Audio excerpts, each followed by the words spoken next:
when God said he would make things new, I would wait and wonder when that would happen for me. For there were times in my life when I had no hope at all. Times when I would constantly call out to God in anger saying, "Don't you forget me here." Haunted by everything I had done, plans I had made, people I had loved, dreams I invested into, all like paper being shredded apart. Endings to my identity, hating myself, hiding myself, trying to look like what the world considered beauty. Endings to my family, losing my grandma after cancer stole her from me. Endings to my safety.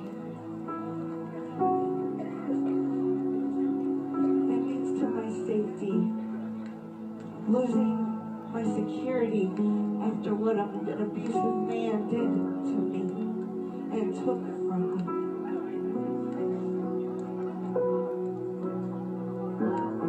Sorry, I'm about to cry.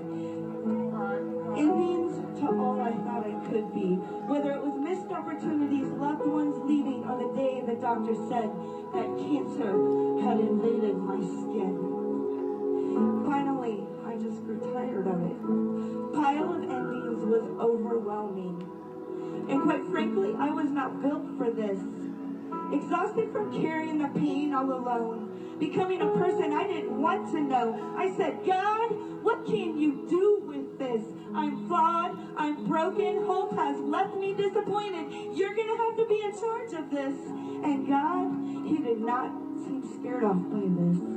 He said, "Whatever you give me, my son already paid for it. And the hurt you are feeling, there is healing for it. And though these endings feel like giants of pain and you don't know how to handle it, I am a bigger giant than all your other giants. And if the enemy wants to get to you, he'll have to go through me to do it." And so I decided that the hope was the scariest thing. Maybe I should try it. I said, "God, if you want my life, yes, God, take it." And God indeed came and took me. He saw my walls and he invaded me. I handed him my pile of endings and he took them and handed me a beginning.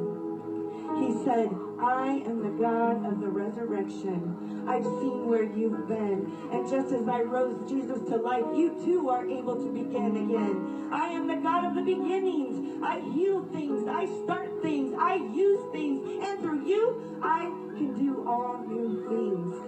Your story is not the point of this. My story is the point of this. I wrote the story, and here's a spoiler. In the end, I win. So come along with me and begin.